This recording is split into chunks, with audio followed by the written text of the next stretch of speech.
Je voudrais du soleil vert, des dentelles et des théières, des photos de bord de mer, dans mon jardin d'hiver.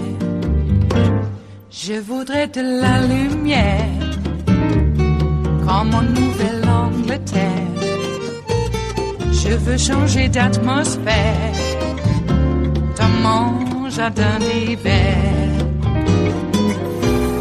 Ma robe à fleurs, sous la pluie de novembre, tes mains qui courent, je n'en peux plus de t'attendre. Les années passent, qu'il est loin, là je tombe. Nul ne peut nous entendre. Je voudrais du Fred Astaire, revoir un latte. We are back live in New Hampshire as we watch the results coming in tonight. We are also watching what has been happening in Washington, D.C. today. The President of the United States, who not even a week ago was acquitted of abuse of power, has been on a post-impeachment retaliation spree, a purge. And now he is taking a step further by interfering in the criminal prosecution of his longtime friend and advisor, Roger Stone. It started yesterday when prosecutors recommended Stone serve up to 9 years in prison for lying to Congress and witness tampering, both about things that happened in the Trump campaign, both to benefit President Trump. Then early this morning, at 1:48 a.m., President Trump tweeted that the sentencing was unfair and a miscarriage of justice. And sure enough, today, Justice Department officials intervened to recommend a more lenient sentence.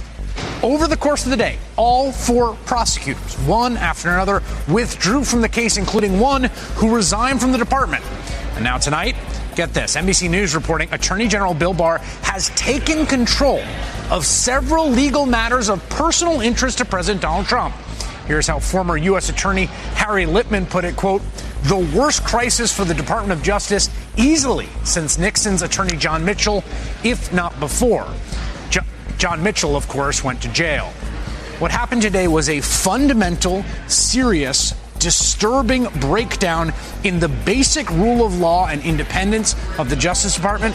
And here to talk about it is NBC News and MSNBC Justice and security analyst Matt Miller, former chief spokesman for the Justice Department, for more on this. Matt, I think it's sometimes people who are not used to dealing with DOJ or the culture of DOJ independence, particularly the independence of line prosecutors on cases, particularly in the post-Nixon landscape. It is hard to communicate just how crazy what happened today was. How would you communicate to someone who's not familiar with those norms? You know, that is exactly right, Chris. I've been struggling all day to try to come up with a way to say that this is not the way the Department of Justice is supposed to work. I think it's hard to overstate how unusual this is, how inappropriate it is, and how striking it is for these four career federal prosecutors to take their name off of this new sentencing memo that the department sent today, and for one of them to actually resign over it and to leave the department completely. That's not something I've really ever heard of happening. We saw some civil attorneys refuse to sign a brief earlier in this administration when the department backed off its longstanding position. But for it to happen in a criminal case, I can't recall ever happening. And I think what it means, you know, the Justice Department, I think more than any other cabinet agency, has really been poised kind of on a knife's edge since Donald Trump became president. You know, we know what he wants out of the Justice Department. He wants it to protect him and protect his cronies, and he wants it to go after his political opponents. And at times, the department has held the line and resisted that. And at times, especially since Bill Barr became AG, they've given him exactly what he wants. And I think the headline from today is that post-Watergate norm that you talked about it at the beginning of your question, where the department made criminal decisions independent of the White House. That norm is dead. It is gone. The Department of Justice under Donald Trump does not function that way anymore. I just want to give people a sense of why this is so important. I mean, presumably, if you believe there should be no independence, no arm's length between the president and the attorney general, the president can call the attorney general and say, I just saw Matt Miller on television. I don't like what he had to say. Open up an investigation into Matt Miller. And if you can come up with some charges, charge him. That happens. There are many places in the world where that happens. That's not a far-fetched. I mean, that's what we're looking into, it occurs to me right now. Yeah, it is the slide from being a functioning democracy to a banana republic. I mean, it's not overstated to say that, because if a president can use the power of the state to go after his enemies, or it's just as important to be able to reward his cronies and it's one thing to start investigations into your opponents, which he's very clearly trying to do. He's trying to do that. We saw that. That was obviously the heart of the Ukraine scandal. He's gotten the department doing that, going after former intelligence officers with this probe that Bill Barr has started into the origins of the election, but it's also to use the power of the state to overlook criminality by yourself and your associates, which is the other thing he's using the Justice Department for. That is one of the definitions of autocracy. I want to read what Michael Bromwich, who's the former Department of Justice IG, said. Memo to all career DOJ employees: this is not what you signed up for. Four prosecutors are bailed on the Stone case have shown the way. Report all instances of improper political influence and other misdeeds to the DOJ IG, who is required to protect your identity. And I want to note on Mr. John Kravitz, I mean, what he did today was extraordinary. He didn't just take his name off that brief or resign from the case. He resigned from the Department of Justice altogether. This is someone with, as far as I can tell, a sterling reputation and long distinguished career at Department of Justice. And today he gave up his job over this. Yeah, he walked out of the department, which must have been so hard to do. I am so proud of the career officials who refused to bow to political pressure and withdraw a recommendation that they knew was just, that was a sentencing recommendation that was consistent with what the sentencing guidelines called for. But you know what? It's a disgrace that they were the ones that had to hold the line against political interference. One of the things that we always thought is important when I was a political appointee at the Justice Department is we protected the career officials from politics. It wasn't like the White House was ever, pushing us to do inappropriate things. I didn't work in an administration like that, but we kept politics away from them completely, and that is the job of the political officials. If the president is calling the Attorney General, or if he's tweeting about what the Justice Department ought to do and tweeting that the Justice Department ought to withdraw its recommendations, it's the Attorney General's job to stop that. If the Attorney General won't, then it's the U.S. Attorney's job to stop that. But they have engineered the Justice Department so the Justice Department won't do that, and you see these career officials left holding the line, trying to resist. It's a disgraceful thing to do to them. It is Wednesday, the 12th of February of 2020, and you are in West Coast Cookbook and Speakeasy. I am your chef de cuisine, Justice Putnam, and our daily special is Smothered Benedict Wednesdays. Will no one rid us of this meddlesome priest? Well, we've got a lot of that going on, and we've got a lot of Bill Barr going on, and we have we had an election, a voting election where people actually voted rather than caucused. Isn't that amazing? In New Hampshire. Now, I got to tell you, between Iowa and New Hampshire, I don't know how come they get to go first and determine who's going to be the candidate. It doesn't make any sense to me. I mean, people ask me, who are you backing? I don't know yet. It's not because I'm confused. I'm waiting for it to shake out, but I wish that the candidates I really like wouldn't have been shaken out way before Iowa. Now, let's remind ourselves, New Hampshire has a total population of about 1.3 million plus. A tick over 1.3 million. The San Francisco Bay Area in California, in comparison, okay, now let's be clear. I know that there are some people of color in New Hampshire, but that 1.3 plus million people in New Hampshire are by and large white. Let's be clear. The San Francisco Bay Area in California, by contrast, has over 7 million people of diverse cultural backgrounds. We gotta let Iowa and New Hampshire determine who the candidate's gonna be. And now it looks like a couple of them are adopting Kamala Harris's stances. Oh my God, Kamala is a cop. Boy, that would have been a nice slogan. I mentioned yesterday, Kamala is a cop up against Trump's crimes and Barr's crimes. That would have been the best slogan in the history of sloganeering. Oh, but no. No. Opportunity passes again. Well, she's in the Senate. And that clip of her questioning Barr at his nomination, where Barr equivocated. I'm trying to determine what the definition of suggest is. Little wormy frog. Okay, he's an Opus Dei freak. He's wanted a crypto-religious fascist country to begin with. Look, they don't want the Constitution. As far as they are concerned, the Constitution was a socialist plot by liberal terrorists to destroy America, not bring it to its prominence.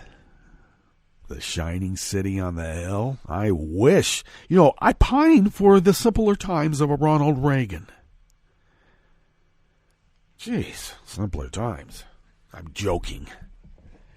We wouldn't be where we are today if we didn't have a Ronald Reagan in office. And we wouldn't be where we are today if we never had a Nixon.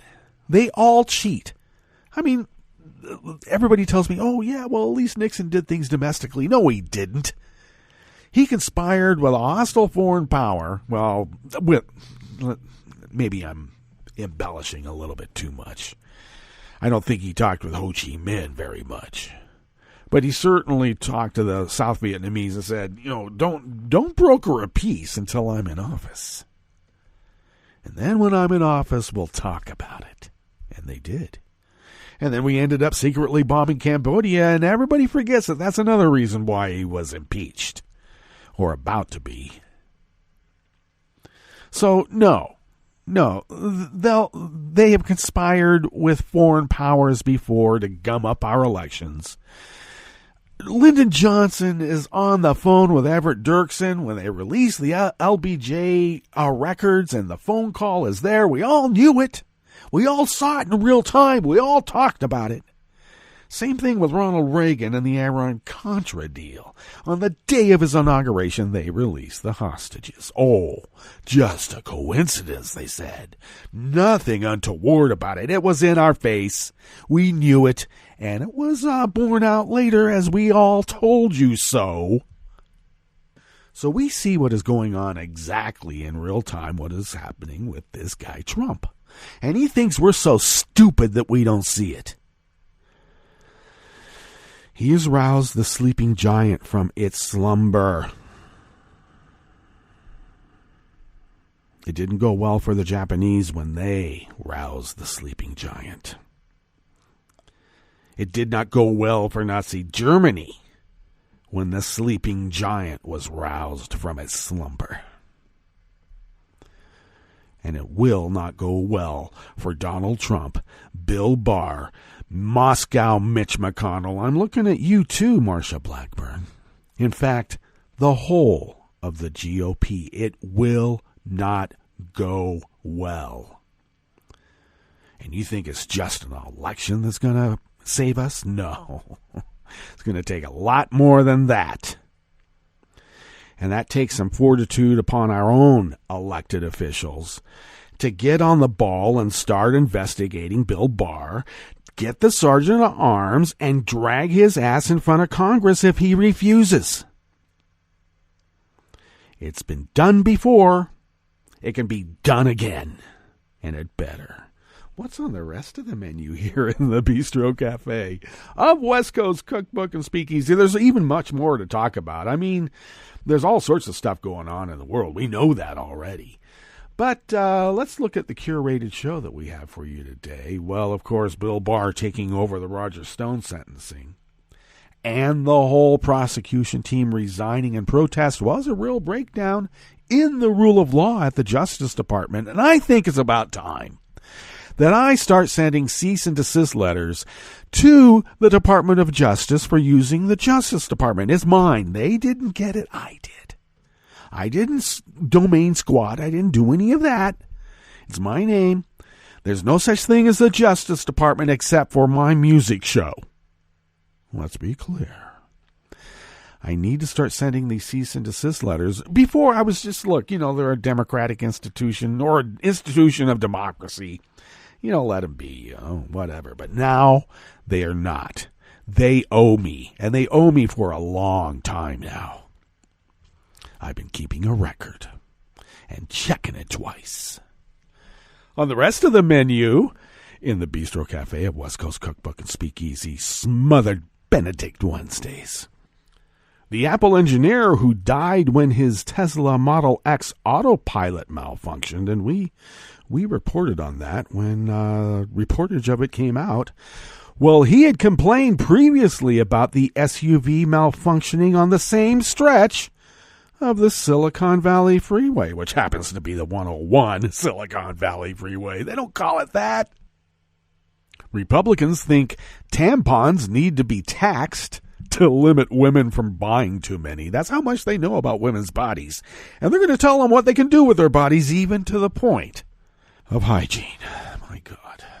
And incidents of white supremacist propaganda distributed across the nation jumped by more than 120% between 2018 and last year. Gee, I wonder who was in the presidential Oval Office at the time. The mind reels trying to remember. After the break, we move to the chef's table, where a European money laundering watchdog has cautioned that a secretive investment for passports program run by Cyprus is fraught with risk. Well, that's putting it mildly. And the coronavirus could reduce Chinese purchases of U.S. farm goods. Guess we'll have to bail them out again now, won't we? All that and more on West Coast Cookbook and Speakeasy. Bon appetit.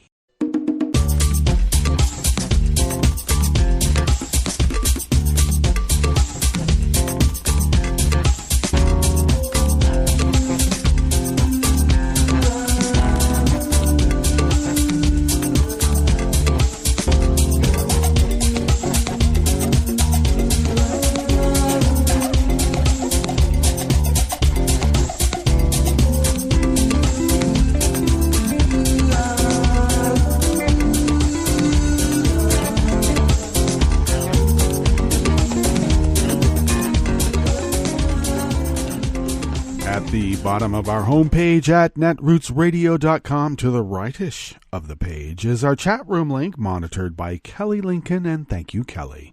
To the leftish of the page from the chat room link that just happens to be at the bottom of our homepage, that just happens to be at netrootsradio.com, you will then notice our Patreon link. And all kidding aside, do please become a recurring Patreon of Netroots Radio. Many have and have been doing so for many, many years. This little powerhouse of resistance has been resisting 24/7, 365 for over 8 years, going on 9 now. I mean, way back when the Macondo well blew out in the Gulf. That's how long it's been. Fukushima was happening when we became 24/7. So without that generosity of those from the beginning, we would truly be unable to do this. And we are able to do this now because of you, and we thank you for your generosity. If you could afford an espresso-type coffee drink once a month, if you could send those funds our way, we are able to stretch those dollars beyond compare, because no one can compare. We do it on the quantum level. We have discovered subatomic particles that no one knew existed until we started stretching these dollars beyond compare. So thank you for your generosity. If you would like to follow Netroots Radio on Twitter, do so at Netroots Radio. And Tom takes care of that. And thank you, Tom. I take care of at Justice Putnam. And so follow me there, because I post the show notes and links diary on Daily Codes about 10 minutes before showtime. And I get it linked up on Twitter and, really on all social media about 10 minutes before showtime. So check that out. If you would like to follow the show on Twitter, do so at Cookbook West. And most importantly, pick up podcasts by way of Spreaker, Stitcher, TuneIn, iHeart, YouTube, iTunes, and wherever fine podcasts can be found mixed in with all the rest of us. We're all there. I'm down in the W's. Isn't that funny? Yeah, it's real funny. Okay, let's get into this first offering. You know, we could go on and on and on about how corrupt Bill Barr is, and he should be impeached. He better. And like I said, if anybody starts ignoring subpoenas, you arrest their asses and put them in jail. They've already done that before. They did it quite a bit during Clinton. I think Susan McDougal sat in jail for over a year. And there's other people that should have been put in as well. Well, regardless, there are protocols in which, we aren't just totally taken over yet. We do have some policing powers against the executive. Jesus. Washington warned about this, I'm telling you. No parties. Don't have parties. Yep. Okay, the NTSB released some information on this Tesla crash, and it comes out of the Associated Press by Tom Krischer and Olga R. Rodriguez. An Apple engineer who died when his Tesla Model X slammed into a concrete barrier had previously complained about the SUV malfunctioning on that same stretch of Silicon Valley Freeway. I think these people wrote this in New York. It's not the Silicon Valley Freeway. No one calls it that. His complaints were detailed in a trove of documents released by federal investigators into 2 Tesla crashes involving autopilot, one in California and the other in Florida. The National Transportation Safety Board is investigating the March 2018 crash that killed Walter Wong near Mountain View, California. It's also probing a crash in Delray Beach, Florida, that happened about a year later and killed driver Jeremy Banner. The documents say Wong told his wife that autopilot had previously veered his SUV toward the same barrier on US 101 near Mountain View. Yeah, they call it the 101. Sometimes the Burlingame Freeway, but hardly ever but anybody calls it that anymore. It used to be called the Bay Freeway for a long time, too. It's the 101. Come on. And that's where he crashed near the Mountain View exit. Wong died at a hospital from his injuries. Walter said the car would veer toward the barrier in the mornings when he went to work. The Wong's family attorney wrote in response to NTSB questions. Records from an iPhone recovered from the crash site showed that Wong may have been using it before the accident. Records obtained from AT&T showed that data had been used while the vehicle was in motion, but the source of the transmissions could not be determined. One transmission was less than a minute before the crash. Wong had described autopilot's previous malfunctioning to his brother, in addition to talking with a friend who owns a Model X. Wong, a software engineer, discussed with a friend how to patch the autopilot software and whether it would affect the performance, and made the Model X veer, according to the attorney. The family is suing Tesla and the California Department of Transportation for allegedly failing to maintain the highway. Now we know that autopilot is a partially automated system designed to keep a vehicle in its lane and keep a safe distance from vehicles in front of it. And this one can also change lanes with driver approval. Tesla says the autopilot is intended to be used for driver assistance and that drivers must be ready to intervene at all times. Now, what the family is suing the Department of Transportation over is that California officials failed to fix a barrier that is used. It's one of those triangle-type barriers with all of the yellow trash cans. I don't know if you have those in your state, wherever you might be. But here, when there's an abutment or like an off-ramp, there'll be a triangle of yellow trash cans, very big, like 50 gallons, and they're filled with sand and or water. So if people slam into them, it cushions the crash, and hopefully people live. Well, there had been a crash a week before into those barriers, and they had not been replaced or repaired. And Wong drove into that area, and that's where he died.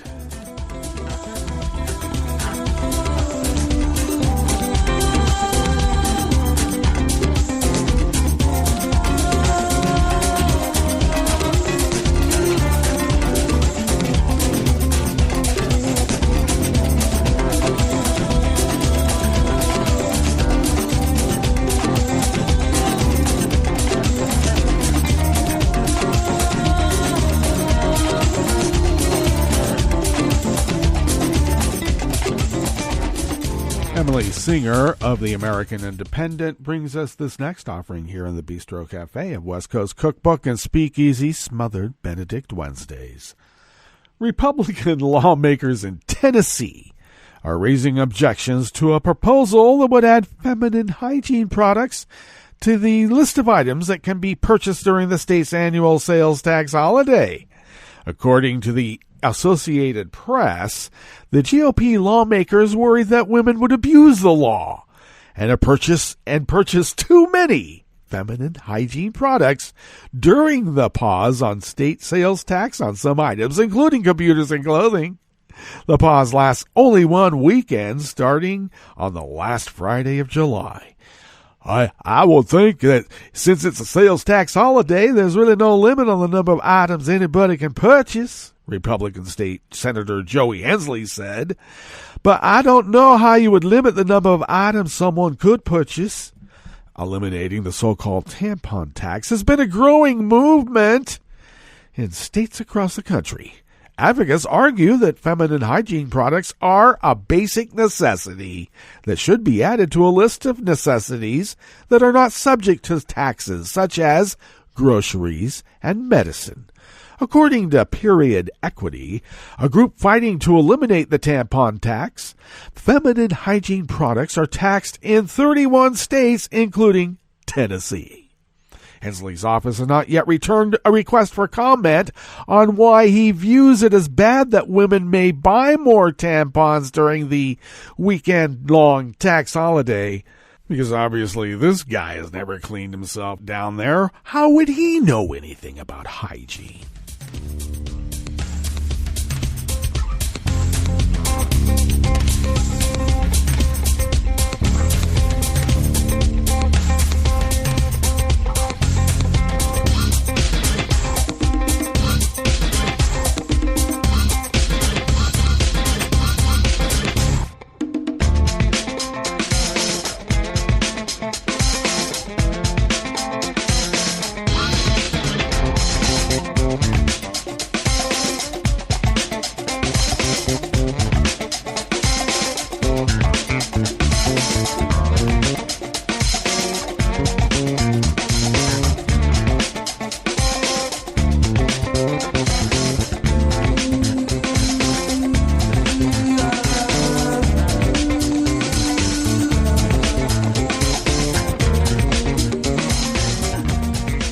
Ilana Shore of the Associated Press brings us this final offering here in the Bistro Cafe of West Coast Cookbook and Speakeasy.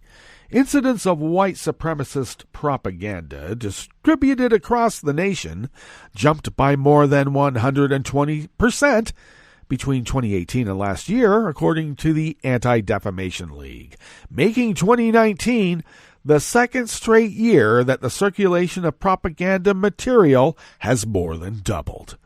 The Anti-Defamation League Center on Extremism reported 2,713 cases of circulated propaganda by white supremacist groups, including flyers, posters, and banners, compared with 1,214 cases in 2018. The printed propaganda distributed by white supremacist organizations includes material that directly spreads messages of discrimination against Jews, LGBTQ people, and other minority communities, but also items with their prejudice obscured by a focus on gauzier pro-America imagery. The sharp rise in cases of white supremacist propaganda distribution last year follows a jump of more than 180% between 2017, the first year the ADL tracked material distribution, and 2018. With 2019 saw cases of propaganda circulated on college campuses nearly double, encompassing 433 separate campuses in all but 7 states. Researchers who compiled the data found that 90% of campuses only saw 1 or 2 rounds of distribution. The propaganda incidents tracked by the ADL, set for release on Wednesday, the report, by the way, encompasses 49 states and occurred most often in 10 states: California, Texas, New York, Massachusetts, New Jersey, Ohio, Virginia, Kentucky, Washington State, and Florida. Last year's soaring cases of distributed propaganda also came as the ADL found white supremacist groups holding 20% fewer events than in 2018, preferring not to risk the exposure of pre-publicized events.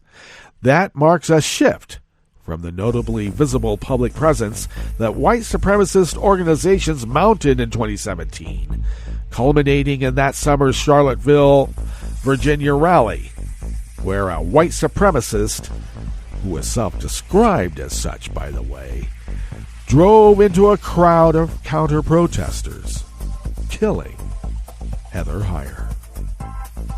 All right, let's get to our break.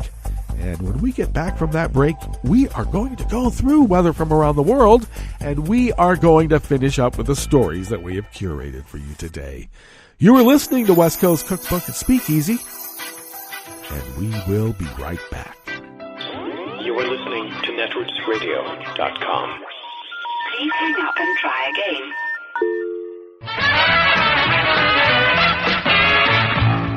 From a point at sea to the circles of your mind, a new force is at work for planetary transformation.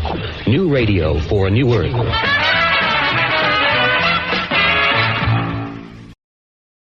This is Take Two Movie Review. I'm Mike Friend. This week, Art in the House. If the world needed a feature-length retelling of Hansel and Gretel, the flipped-around title Gretel and Hansel does provide an interesting and creative new take. In this retelling, the older sibling is Gretel, played by Sophia Lillis, who you might remember from It. The story starts to diverge from the traditional after the kids set off through the woods, where they're saved by a hunter, who we never see again, and then ingest some psychedelic mushrooms, inducing hallucinations that are somewhat predictive of where things are going.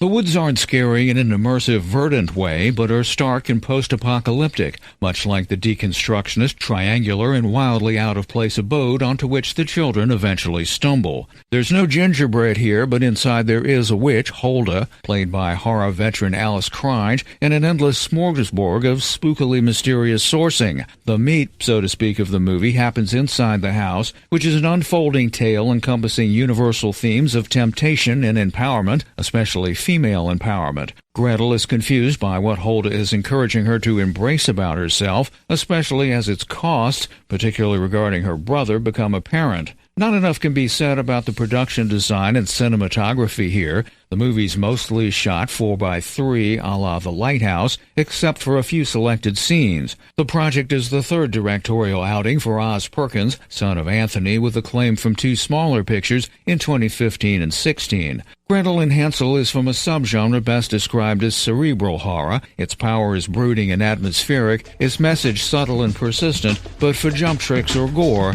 it's best to look elsewhere. This has been Take Two Movie Review. I'm Mike Friend. Catch up with us at Take2MovieReview.com and feed us back on our channel on YouTube.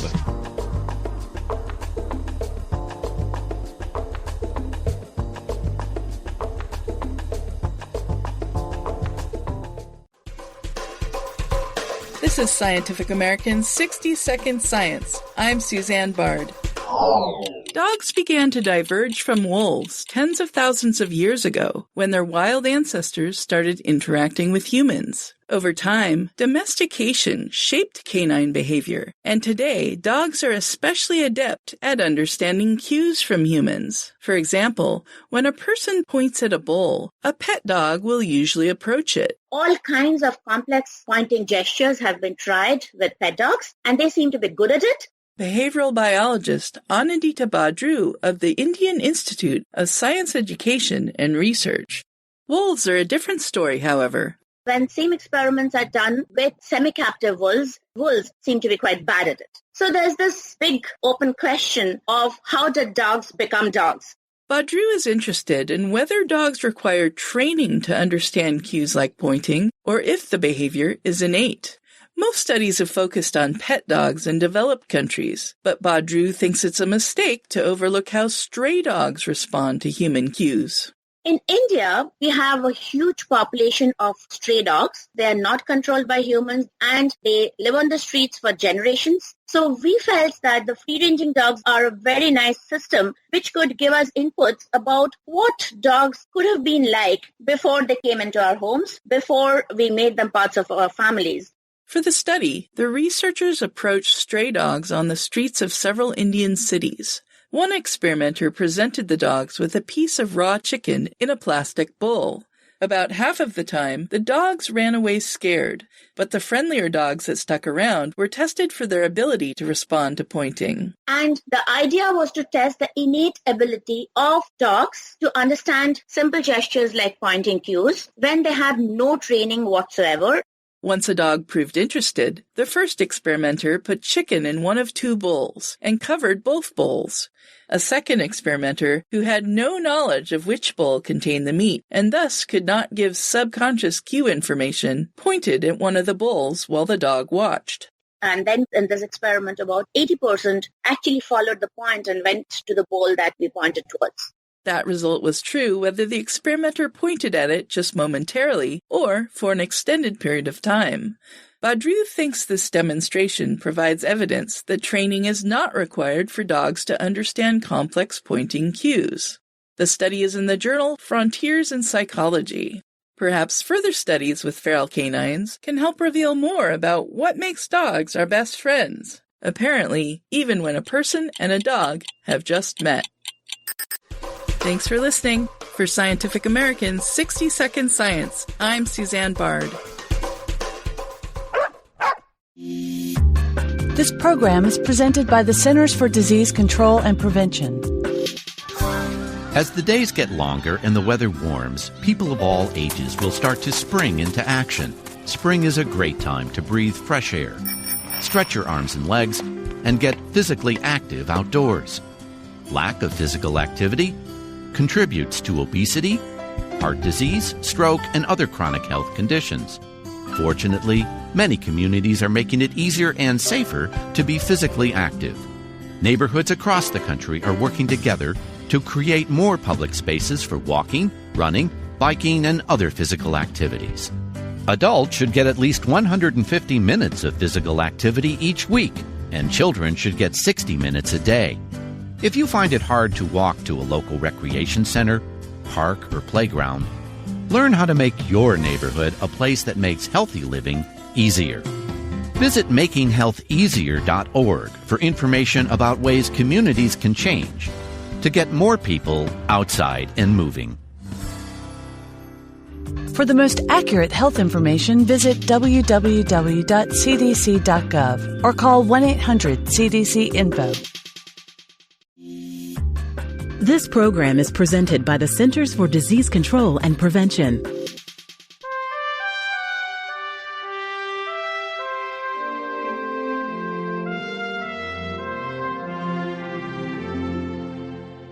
Welcome to A Cup of Health with CDC, a weekly feature of the MMWR, the Morbidity and Mortality Weekly Report. I'm Dr. Jeffrey Nemhauser, filling in for your host, Dr. Kathleen Dooling.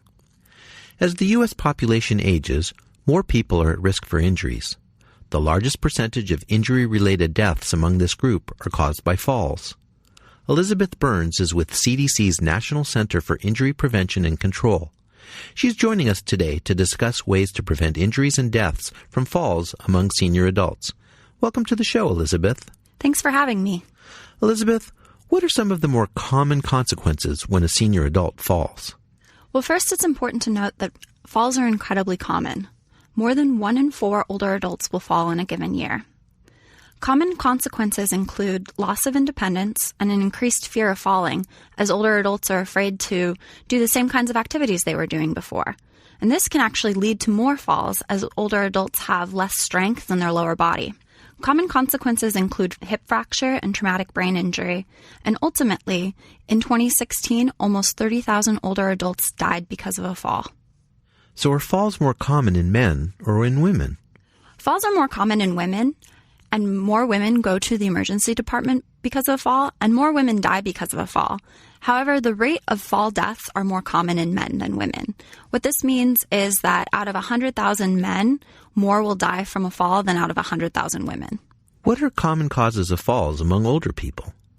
Getting on and off the toilet and getting in and out of bed are common causes of falls. Walking around the hallways at night when the lights are off is a common way people fall. There's also an increased amount of medications used in seniors, which have side effects like making them lightheaded, and that increases the risk of falls and is a common cause. With all of those factors, what are some ways our listeners can decrease their chances of falling? Older adults should talk to their healthcare provider or doctor about how they can decrease their chances of falling. This can be done during the annual wellness visit or during annual physicals. The doctor will recommend an exercise program that should increase strength and balance or maybe refer you to a physical therapist. Additionally, they can look through your medications and perhaps reduce your doses or suggest medications that decrease your chances of falls. Are there things we can do to modify our homes to prevent falling? Oh, absolutely. Installing grab bars on the side of the toilet, making sure that rugs are taped down or removed, making sure that there's lighting in the hallways are all really simple ways that an older adult can modify their home to prevent falls. Where can listeners go to get more information about preventing falls? Listeners can go to cdc.gov/study, and that's spelled STEADI. Thanks, Elizabeth. I've been talking today with Elizabeth Burns about ways to prevent fall-related injuries and deaths among senior adults. Improving strength and agility through regular exercise and removing potential obstacles in the home can help decrease the risk for falls. If you or a loved one is older and struggle with mobility, talk with a healthcare provider about ways to decrease the risks for fall-related injuries and death. Until next time, be well. This is Dr. Jeffrey Nemhauser for A Cup of Health with CDC. For the most accurate health information, visit cdc.gov or call 1-800-CDC-INFO. Hi, I'm Tom Hartman, and since you're listening to netrootsradio.com, show your progressive side and go to the donate button on the bottom of the homepage. It's progressives like you who power Netroots Radio and keep the progressive message beaming everywhere 24 hours a day. Just go to our donate button at the bottom of netrootsradio.com. Thank you for keeping progressive radio at full power.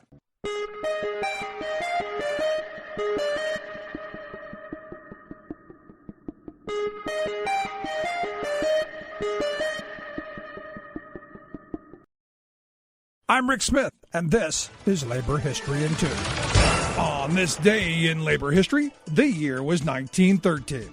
That was the day that the labor leader known as Mother Jones was arrested in West Virginia. She was there to support coal miners during the Paint and Cabin Creek strike of 1912-1913. The West Virginia coal fields were one of the bloodiest sites of labor conflict in U.S. history. The bosses had evicted the striking workers from their company homes. As a result, the strikers lived in tent camps under dire conditions. 83-year-old Mother Jones visited these camps where she gave fiery speeches. In the fall, she organized a march of the miners' children through the streets of Charleston, West Virginia. Authorities saw Mother Jones as a troublemaker and wanted to expel her from their state. On February 7th, guards hired by the bosses attacked one of the miner camps with a machine gun mounted on an armored train. One striker died. The workers responded with an attack of their own, thus giving the governor the excuse to declare martial law. Mother Jones was arrested and put on trial for murder at a military court.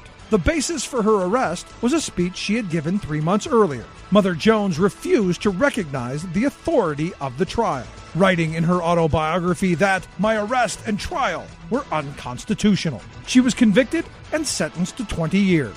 It was during this trial that Mother Jones was called the most dangerous woman in America. The sentence of this well-known labor leader spurred national outrage.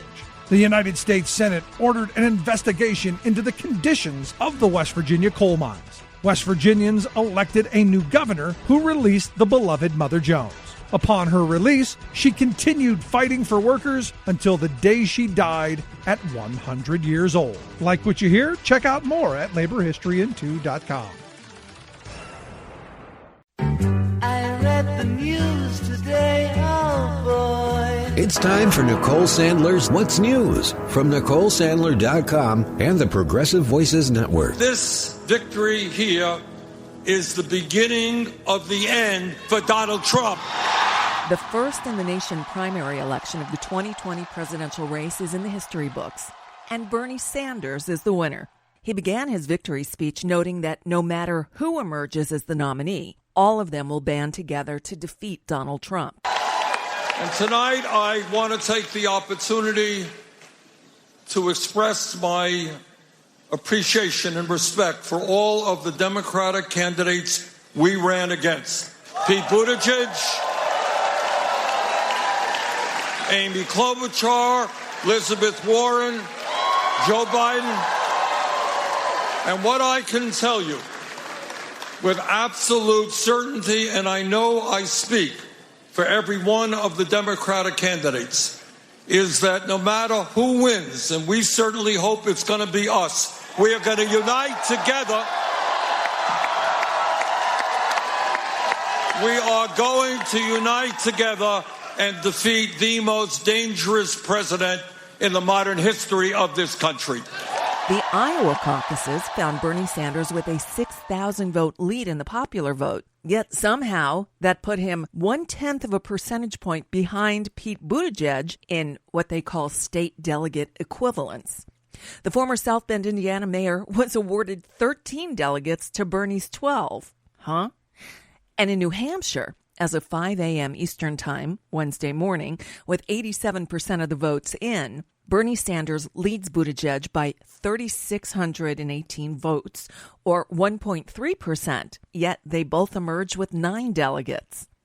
If this isn't an argument to scrap the delegate electoral college system and move to a national popular vote, I don't know what is.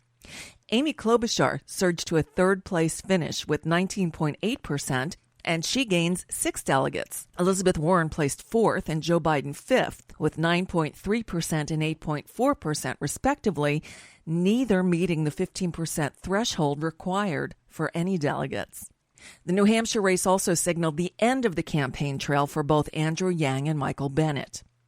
Keep in mind that primary season is now in full swing. In many states, if you want to vote in the Democratic primary, you must register as a Democrat. And lots of deadlines are fast approaching. In Florida and Arizona, February 18th is the last day to register to participate in the March 17th primary. The deadline is February 17th in Ohio and Alabama, February 24th in Michigan, February 25th in Georgia, and Wednesday, February 12th is the last day to register to vote in the primaries in Massachusetts. Bottom line, don't wait. Register today, and if you're already registered, double check just to make sure you haven't been purged from the voter rolls. Now, if not for the New Hampshire primary, the lead story everywhere on Wednesday would concern Michael Morando, Jonathan Kravis, Aaron Zielinski, and Adam Jed. Those are the names of the 4 prosecutors who all withdrew from the legal proceedings against Roger Stone on Tuesday. Here's what happened. On Monday, career DOJ prosecutors said that Stone, Trump's longtime friend and advisor, deserved a lengthy prison term and recommended a 7 to 9 year sentence. In response, the Orange One took to Twitter after midnight to complain, quote, "This is a horrible and very unfair situation. The real crimes were on the other side, as nothing happens to them. Cannot allow this miscarriage of justice."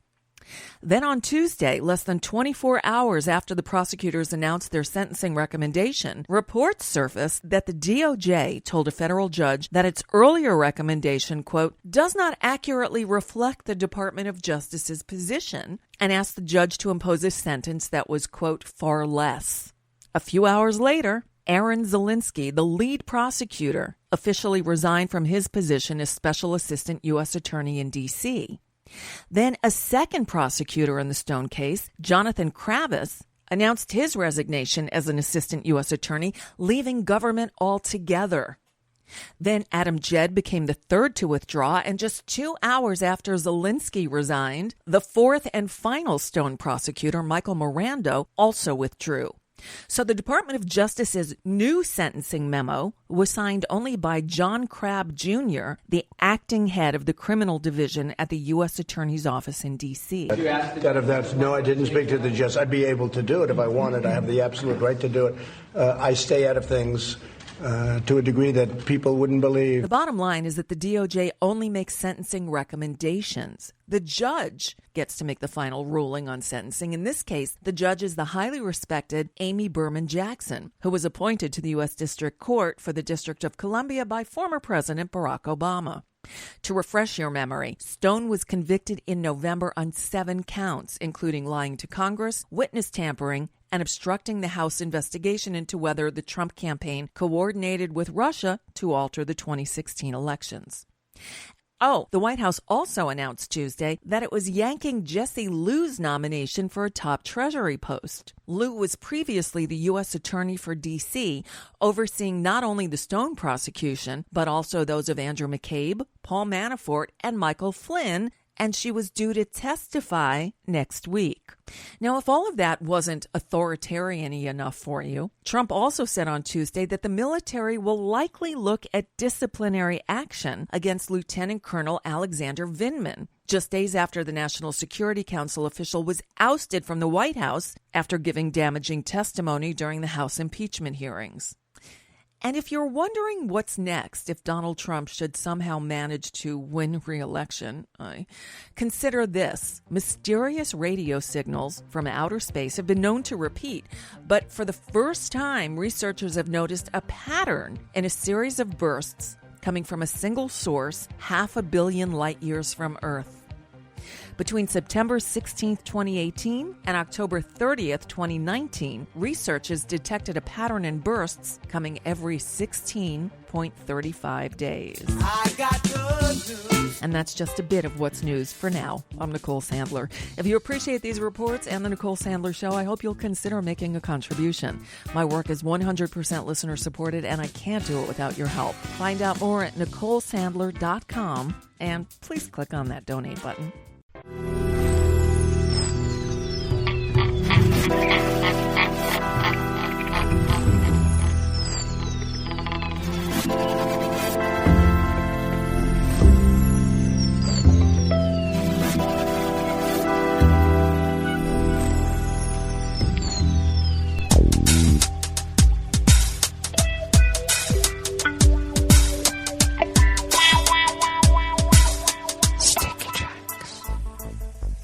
Thank you for accompanying us here to the Chef's Table at West Coast Cookbook and Speakeasy, Smothered Benedict Wednesdays. We always begin weather from around the world along the banks of the Rogue River in the Rogue River Valley of southern Oregon, on the west coast of the continental United States of America, where it is currently 31 degrees Fahrenheit, expecting a high of about, we'll call it the mid-50s, 55 to 56. Overnight lows will remain in the mid to low 30s. Winds will also remain light and variable all day, mixed in with a few clouds and sun, and then light and variable tonight with clear skies, an overnight low in the low 30s. Partly cloudy skies in the morning tomorrow will give way to cloudy skies during the afternoon with a high in the low 50s, and winds will pick up out of the southwest at 5 to 10 miles per hour. We look at some rain this weekend is what we're looking at, so about 1/4 of an inch each day, maybe a drying out period on Monday and Tuesday, or we might still have rain. That is subject to change as usual. Pollen is rated at none. Air quality index locally is good at 24, and the daytime UV index is moderate at 3. It has now ticked up a bit. The barometric pressure locally is holding steady at 30.28 inches. Visibility is up to 8 miles, and relative humidity is at 98%. Weather from around the world is brought to you by people's personal weather stations that they purchased. These people planted these purchased personal weather stations somewhere on their property, and these people positively live around the world. London is 47 and partly cloudy. Paris is 50 degrees and partly cloudy. Rome is 62 and sunny. Kyiv is 37 and cloudy. Kabul is 30 degrees with a wintry mix. Hong Kong is 64 and partly cloudy. Tokyo is 50 degrees and cloudy. Sydney, Australia is 72 with a heavy rain shower. San Francisco, California is 48 degrees Fahrenheit and sunny. And New York is a crisp 42 degrees Fahrenheit and sunny. And that is weather from around the world, brought to you by people's personal weather stations that they purchased. These people planted these purchased personal weather stations somewhere on their property, and these people positively live around the world.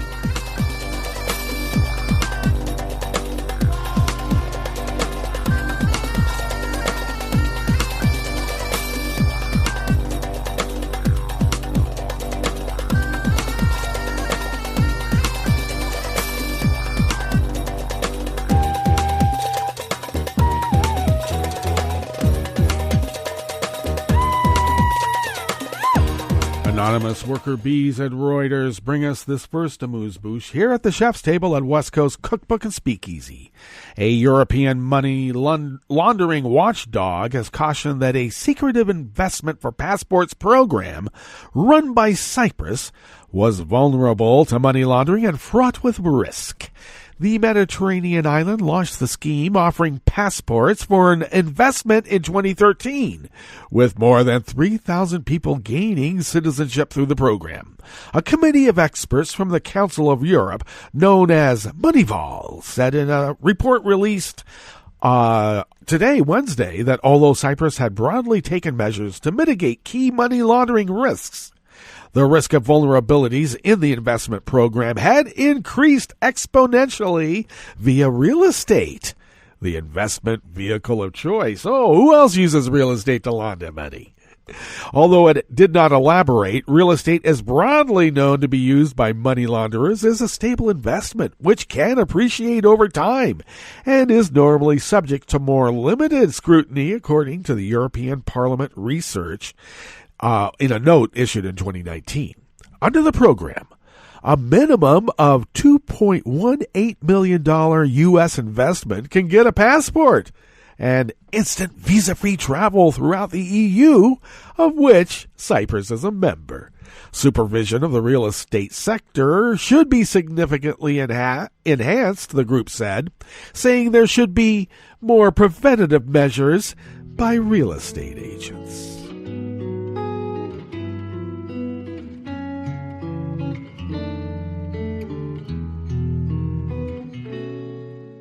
Je te donne, c'est mon amour pour la vie entière. La promesse de me trouver à tes genoux. Aussitôt que tu m'appelles, rester toujours fidèle. C'est tout, c'est tout.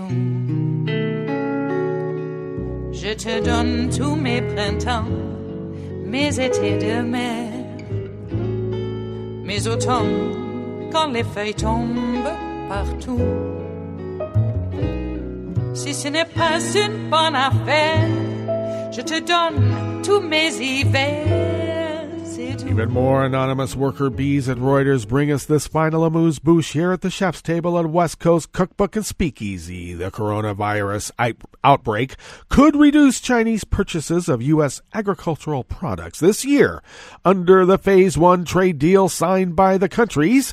White House National Security Advisor Robert O'Brien said, "We expect the Phase 1 deal will allow China to import more food and open those markets to American farmers, but certainly, as we watch this coronavirus outbreak unfold in China, it could have an impact on how big, at least in this current year, the purchases are," O'Brien told an event at the Atlantic Council. The Phase 1 trade agreement, which was signed on January 15th, calls on China to boost its purchases of agricultural commodities by $40 billion over the next 4 years. We'll have to wait and see how it plays out and whether alternate suppliers can be found, O'Brien said. Well, that brings us to the end of our broadcast period for the day. But you do know Netroots Radio is going to broadcast on, and we'll meet up tomorrow for Metro Shrimp and Grits Thursdays. So do stay tuned to Netroots Radio all day and all night for all the breaking news as the Constitution is ripped apart. And we'll meet up tomorrow right here in West Coast Cookbook and Speakeasy. Bon appetit.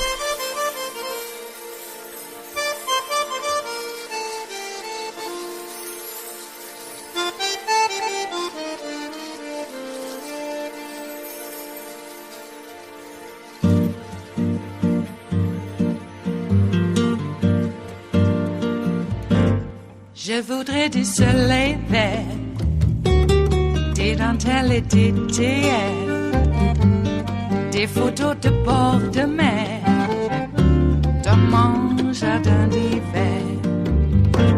Je voudrais de la lumière, comme en Nouvelle-Angleterre. Je veux changer d'atmosphère, dans mon jardin d'hiver. À fleurs, sous la pluie de novembre, tes mains qui courent, je n'en peux plus de t'attendre. Les années passent, qu'il est loin, là je tombe. Nul ne peut nous entendre. Je voudrais du Fred Astaire, revoir un latte Goël. Je voudrais toujours te plaire dans mon jardin d'hiver. Je veux déjeuner par terre, comme au long de golfe clair, t'embrasser les yeux ouverts dans mon jardin d'hiver.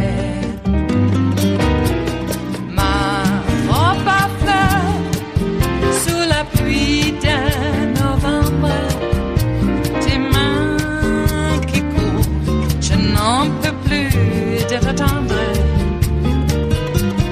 Les années passent, il est loin, là je tombe. Nul ne peut nous entendre. Ba-da-da-dum-di-da-dum. Ba-da-da-dum-di-da-dum. Ba-da-da-dum-di-da-dum. Dans mon jardin d'hiver. Ba-da-da-dum-di-da-dum. Ba-da-da-dum-di-da-dum. Ba-da-da-dum-di-da-dum. Dans mon jardin d'hiver. Dans mon jardin d'hiver. Dans mon jardin d'hiver.